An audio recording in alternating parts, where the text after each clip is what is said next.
Bien, aujourd'hui, c'est un grand jour. Hein? Merci d'être là. C'est une grande joie de se retrouver après des fêtes, quelles que soient. Bien, alors on commence aujourd'hui la première d'une série de fêter autrement. Toutes les fêtes qu'on connaît, qui sont absolument absurdes, qui n'ont pas de sens et qu'on continue de répéter sans jamais questionner ce qu'on fait. Ce qu'on fait. Donc, la Saint-Valentin, c'est l'amour. De quel amour s'agit-il que l'on fête la Saint-Valentin? En général, l'amour le plus courant, c'est l'amour marchandage. On est en couple, on va parler de couple, on est en couple où un apporte quelque chose et l'autre apporte quelque chose. C'est un échange, c'est un échange, puis on essaie de maintenir l'équilibre. En général, hein, et il y a des variations, mais en général, monsieur apporte l'argent et madame apporte le sexe et les besoins. Donc, c'est un marchandage pour combler des besoins réciproques.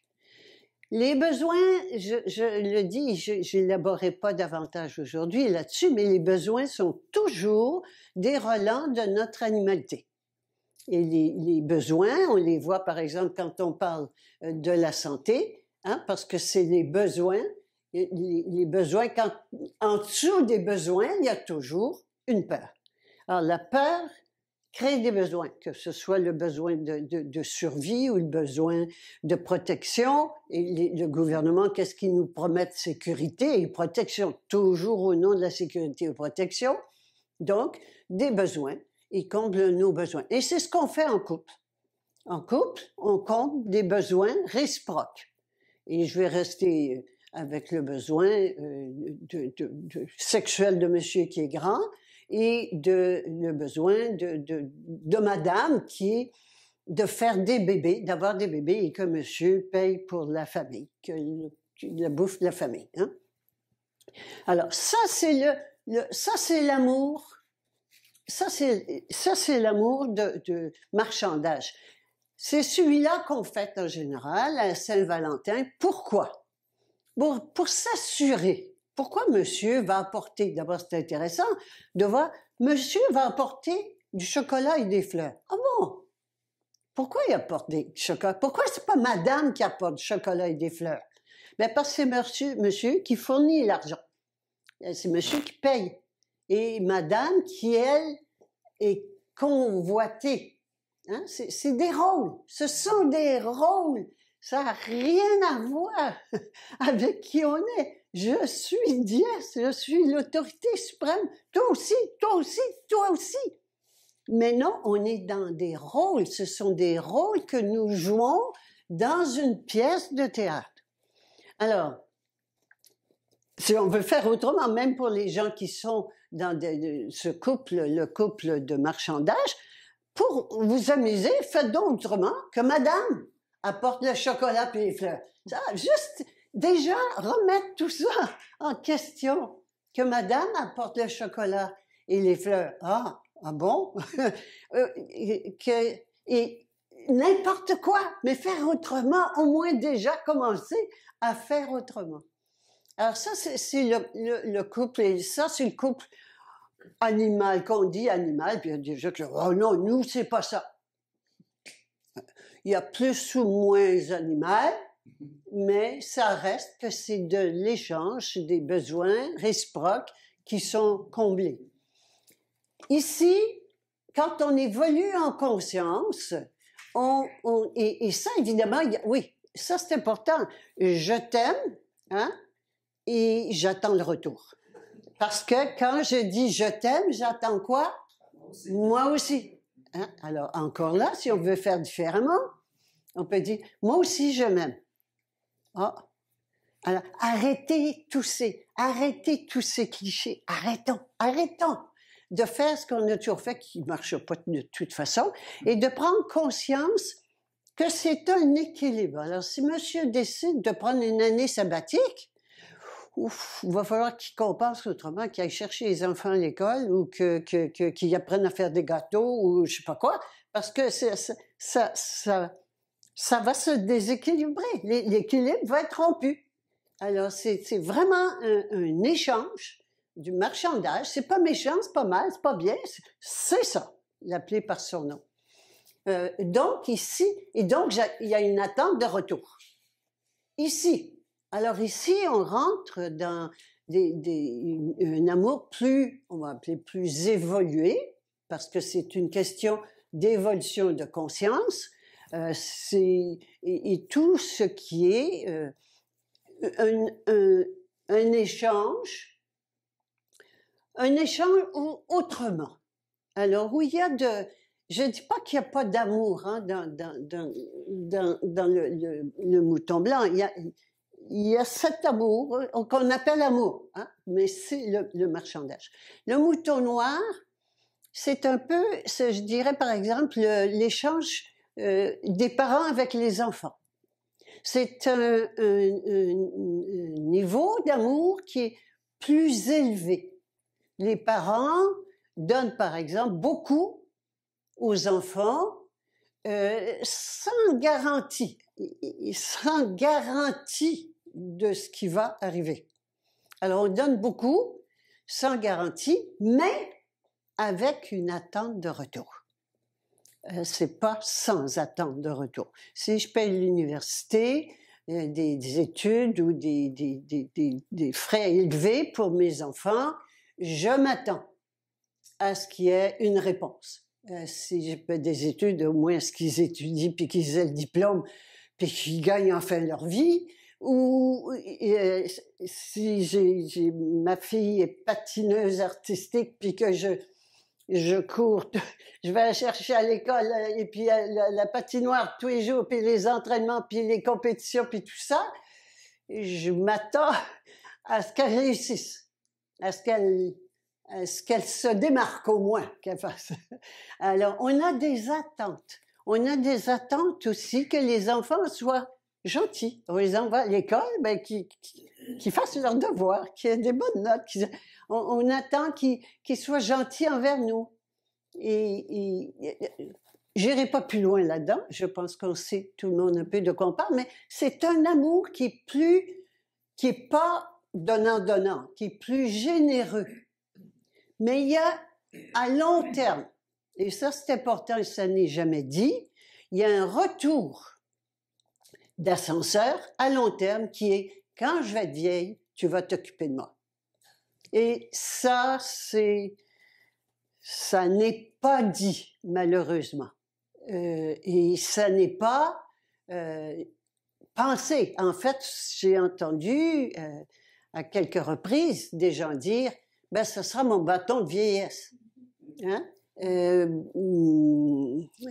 Alors, vous voyez, on donne beaucoup, on aime, mais il y a dans ce niveau d'amour-là, il y a une attente de retour. Et ça, donc c'est... Qu'est-ce que c'est? Ça, c'est l'amour pur, l'amour pur, hein? Pur, l'amour infini. Qu'est-ce qui fait qu'il y a d'autres niveaux de conscience? Ben c'est ça, suivant le niveau de conscience où on est, ben l'amour est plus ou moins dévoyé.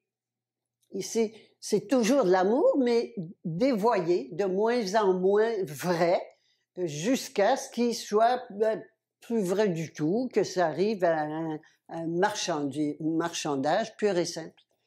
Alors, ce qu'il y a de toujours ici, il y a c'est un échange, une attente de retour. L'amour vrai. Ici, ah oui, j'ai oublié de dire que l'amour tantrique ou l'amour, je sais pas comment, il y a des termes nouveaux qui sont jolis. C'est mieux et c'est plus évolué. Ça reste qu'il y a une attente de retour. C'est important, c'est toujours ça qui fait la différence, une attente de retour. Donc, c'est le côté faussé, c'est le côté mensonge. Hein? On est dans le monde de mensonge ici. Où est l'amour vrai? Bien, l'amour vrai, c'est ce qu'on appelle l'amour inconditionnel. Le voici l'amour inconditionnel, c'est l'amour vrai qui n'attend pas de retour. Donc, j'aime quelqu'un ou quelque chose, mais j'attends pas de retour. Et et ça m'est venu cette semaine, mais en fait, c'est ça l'amour de soi. L'amour de soi, c'est que je pars de moi et je ne pars pas de l'extérieur. Ça fait depuis longtemps que j'ai pris conscience, et ça se répète et ça continue, que le seul bâton qui nous empêche, hein, le bâton, parce que le bâton, c'est ce dont on a peur, qui nous empêche donc d'évoluer, le premier bâton est le bâton d'exclusion. La peur d'être exclu. La peur d'être exclu, ça veut dire la peur d'être exclu du troupeau. C'est tout à fait animal. C'est le mouton. Pourquoi? Mais parce que l'animal qui sort du troupeau devient la proie du prédateur. Donc, c'est très dangereux d'être exclu du troupeau. Et pourtant, on n'a pas besoin. C'est encore des relents d'animalité. Hein? La peur, c'est animal, ça ne nous appartient pas. Et donc, cette peur d'exclusion empêche 95% des gens d'avancer. C'est énorme. Et pourtant, ça fait pas mal. On perd rien, on se fait pas enlever sa maison, on va pas en prison, il n'y a aucun danger. Aucun danger. C'est seulement mental. La peur est toujours mentale. Elle est toujours imaginaire. Elle n'existe pas. Mais donc, ce sont des relents d'animalité et que donc cette peur-là, toujours du premier bâton, c'est cela et ce qui fait que je continue à faire ce que les autres veulent ou ce à quoi ils s'attendent de moi, plutôt que de partir de moi. Et ça, c'est énorme, la peur d'être aimé, la peur d'être accueilli, la peur d'être reconnu, de ne pas être reconnu, mais le besoin d'être reconnu. C'est toujours des besoins qui ont peur de ne pas être comblés. Hein? La peur, c'est quand le besoin n'est pas comblé. Alors, c'est énorme d'être rien, j'ai besoin d'être valorisé par les autres, tout ça là. Et ça, c'est tout le temps, c'est ça les peurs. Et donc d'aller voir, et surtout le premier bâton, écoutez, c'est rien du tout. Mais la peur de l'exclusion empêche 95% des gens d'avancer. Ça arrête là. Alors, donc, le courage, donc il a été question de courage ce matin, c'est quoi le courage? Bien, le courage, en général, c'est le mouton noir qui va vaincre sa peur. Donc, qui va passer à quoi? Qui va s'obéir. Et non pas de séparation d'autorité et obéissance. Et quand je prends conscience de qui je suis, bien évidemment, je ne peux plus avoir peur. Et j'obéis à mon âme. Je suis, donc l'esprit dans l'individu, incarné dans l'individu, on l'appelle l'âme, individualisé, hein? L'âme, il s'appelle l'âme, mais je suis l'esprit créateur, je suis l'autorité suprême, mon âme, c'est l'autorité suprême. Elle est souveraine, le mot souveraineté veut dire autorité suprême. Donc, je suis souveraine et mon corps obéit à mon âme. Ben, de quoi je peux avoir peur? Je ne peux plus avoir peur. Pourquoi? Parce que je donne carte blanche à mon âme Quelle est sa fonction? Sa fonction à mon âme, c'est de voir à ce que je me suis incarné, elle sait pourquoi je me suis incarné, pour découvrir qui je suis et le devenir qui je suis. Alors mon âme, sa fonction, c'est de faire en sorte que ça arrive.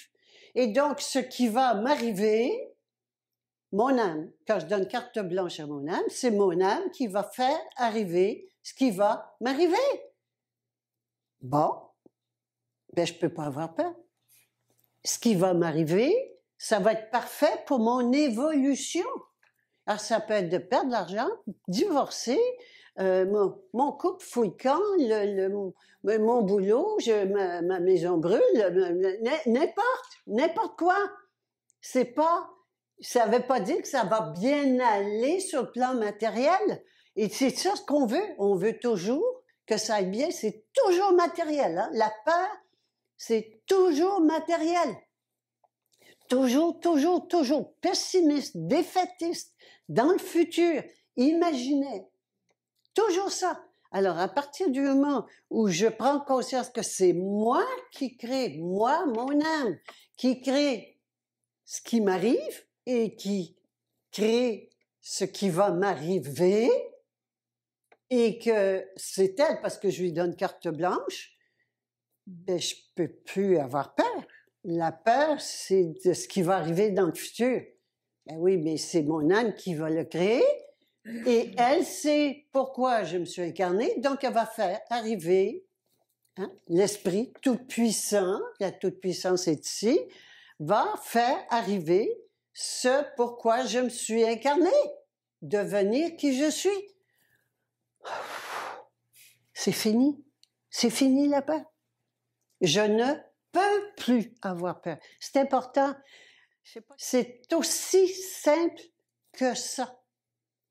Alors, donc, on revient ici, on a vu ce genre d'amour, et ici, c'est donc l'amour de soi. L'amour de soi, et il est inconditionnel. C'est ça l'amour inconditionnel. L'amour de soi, inconditionnel. Il n'y a pas de condition. Je pars de moi, quoi qu'il arrive. Quoi qu'il arrive, quoi qu'on dise. Je dis, et je m'affiche cette année, je dis c'est la fin de la peur. Je sais pas ce que les gens pensent, je sais ce qu'ils pensent, j'aime mieux pas le savoir, hein? Hey, cinglée, elle est folle, qu'est-ce qu'elle se prend pour qui? N'importe quoi. Ça n'a pas d'importance. Je le sais. Je le sais. Ça me dit ça. Est-ce que j'ai raison ou tort? Je veux pas savoir. C'est pas ça. Ça me dit, c'est ça, on y va cette année. C'est tout. Alors, je pars de moi. Et pourquoi on a fait? Que réservons-nous? La même chose à 2023. C'est fini d'attendre que les autres nous disent ce qui va arriver. Moi, je suis créatrice. C'est moi qui vais créer ce qui va m'arriver cette année. Mon âme. Donc, c'est où mon âme? C'est la jument souveraine. Alors, comment on passe du mouton à la jument souveraine? Et ça, c'est l'amour. L'amour véritable, l'amour vrai. Un amour vrai où il y a encore un sujet et un objet. Un sujet et un objet, mais sans attente de retour. Alors, bien, quel est le seul sans attente de retour? Mais c'est quand moi, je m'aime. Et on est rendu là, et encore là, si vous voulez fêter la Saint-Valentin autrement, hein, si on veut fêter autrement, offrons-nous un bouquet de fleurs, une boîte de chocolat, des vacances, de fêter, d'envoyer le partenaire ou la partenaire à l'extérieur pour être seul si c'est ça dont on a envie, n'importe quoi. N'importe quoi. L'amour véritable, c'est l'amour de moi et de moi-même. C'est ça. Et ça coûte rien, ça n'attend pas de retour. Et ça, c'est ça, l'amour inconditionnel. Et l'amour entre humains, en ce moment qu'on connaît, est toujours conditionnel. On n'est pas rendu, mais avec moi, je peux le faire. Je peux, avec moi-même. Et quand j'obéis à mon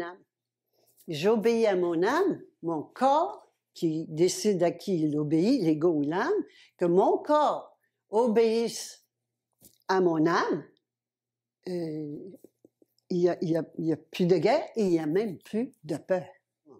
Donc aujourd'hui, l'amour, hein, qui est galvaudé comme c'est pas possible, quel est-il le vrai amour? Alors ici, on est dans un monde de mensonges. La peur, ça n'est pas vrai, ça n'existe pas.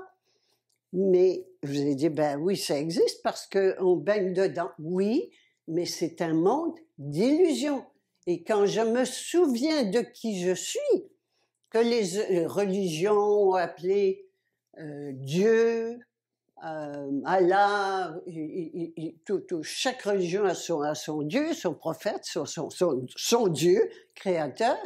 Eh bien, quand on prend conscience que nous sommes et l'esprit créateur et la créature, et quand on prend conscience de cela, que je suis et l'esprit créateur et la créature et la manifestation.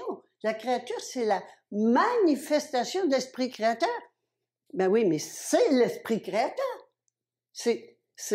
Un exemple que j'ai vu l'autre jour, c'est comme si je prends un bout de papier et puis que je fais un avion, je plie le bout de papier, puis je fais un avion, par exemple, avec, hein, les petits avions qu'on lance comme ça. Bien, l'avion, ça reste le papier. Le papier est toujours là. La réalité, c'est le papier. La substance fondamentale, c'est le papier. Alors que je fasse l'avion, que je défasse l'avion, on appelle ça la mort, bien, le papier est toujours là. Alors, il n'y a pas de séparation. Le papier est la seule substance de toute la création. Il n'y en a qu'une. C'est qui nous sommes, c'est ce que tout est, quelle que soit la forme que ça prenne. La forme peut être animale, un arbre, la nature, ça peut être des êtres humains. Entre êtres humains, toutes les formes sont différentes. C'est ce qu'on appelle la diversité, mais l'unité, qu'est-ce qui est un que tout le monde est, c'est notre être qui on est, ce que l'on est, et on est tout l'esprit créateur. On est toute cette seule substance unique. Et qu'est-ce qu'elle est, cette substance unique? Elle est amour infini. Ah, le voilà.